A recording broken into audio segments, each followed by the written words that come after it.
సినిమాలు అనుకుంటా ఒక డైలాగ్ ఉంటుంది, సృష్టిలో ఎక్కడో జరిగే అంశానికి మరొక్కడో ఒక లింక్ ఉంటుంది అన్నటువంటి.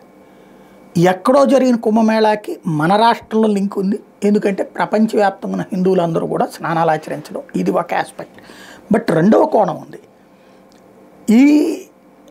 ఈ మధ్యకాలంలో మనం అబ్జర్వ్ చేస్తే మన దగ్గర వ్యవసాయ కూలీలు దొరకట్లేదు, అట్లాగే పని చేయడానికి ప్లంబర్లు, ఎలక్ట్రీషియన్లు, ఇతరత్ర పనిచేసే వాళ్ళు దొరకట్లేదు. వీళ్ళందరూ మన వాళ్ళు దొరకట్లా, కానీ మనుషులు దొరుకుతున్నారు. ఎక్కడి నుంచి వస్తున్నారు? ఉత్తరప్రదేశ్, బీహారు, ఛత్తీస్గఢ్ ప్రాంతాల నుంచి వస్తున్నారు.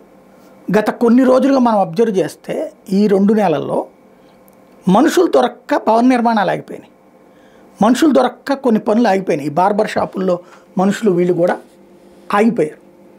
ఏంటి అనేక చోట్ల అని చెక్ చేస్తే కుంభమేళా సందర్భంగా ఉత్తరప్రదేశ్లో ఈ షాపులు పెట్టుకోవడము, ఆ ఏరియాలో మంచి ఆదాయం వస్తుంది, చిన్న వ్యాపారం పెట్టుకుంటే బతికేయచ్చు.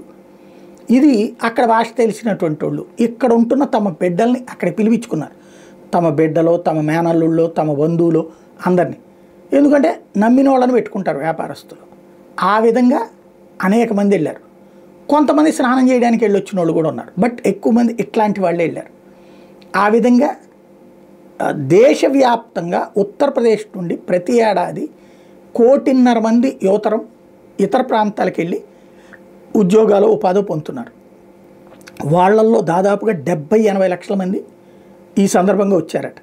స్నానాలు ఆచరించడానికే కాదు, ఈ 45లో కొంతమంది ఏమో స్వచ్ఛంద సేవ చేయడానికి, ఏది భోజనాలు అయ్యని వడ్డించేటటువంటి కార్యక్రమంలో, కొంతమంది ఏమో ఈ వ్యాపారాల్లో వచ్చారట.